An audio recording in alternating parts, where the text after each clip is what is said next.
भारतीय जनता पार्टीच्या आमदारांची बैठकीला सुरुवात झालेली आहे। विधान भवनात ही बैठक पार पडणार आहे आणि आपण पाहिलं तर दोन निरीक्षक जे भाजपने नेमले होते, विजय रुपाणी आणि निर्मला सीतारामन या ठिकाणी पोहोचले आहेत आणि दोघांच्या उपस्थितीत आज भाजपच्या आमदारांची बैठक पार पडणार आहे आणि या बैठकीत भाजप आपला गटनेता जो आहे तो निवडणार आहे। त्यापूर्वी आपण जर पाहिलं तर भाजपच्या महाराष्ट्राच्या कोर कमिटीची मीटिंग होणार आहे आणि या मीटिंगमध्ये जे आहे ते गटनेता जो आहे त्याच्या नावाचा शिफारस करण्यात येणार आहे आणि त्या बैठकीनंतर जे आहे ते आमदारांच्या बैठकीला सुरुवात होणार आहे।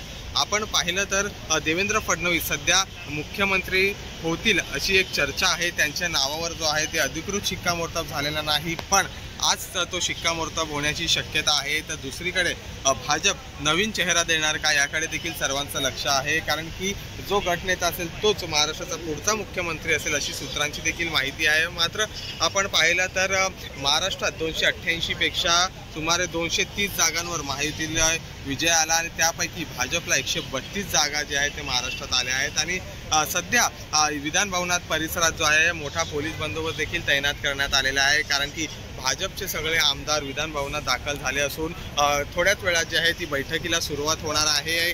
गटनेता निवडला जाणार आहे आणि त्यानंतर राज्यपालांना भेटून सत्ता स्थापनेचा दावा जो आहे तो महायुतीचे नेते करणार आहे। तर आपण पाहिलं तर गेल्या अनेक दिवसांपासून जी आहे ती चर्चा सुरू होती की भाजपच्या आमदारांची बैठक कधी होणार, तर आज ही बैठक विधान भवनात होत आहे आणि आजच्या बैठकीत जो आहे तो भाजप आपला गटनेता निवडणार आहे आणि जो गटनेता असेल तो असं सांगण्यात येत आहे की तो जो आहे तो पुढचा मुख्यमंत्री देखील होणार आहे। Darrell Miranda, India news. आज भाजपच्या आमदारांची बैठक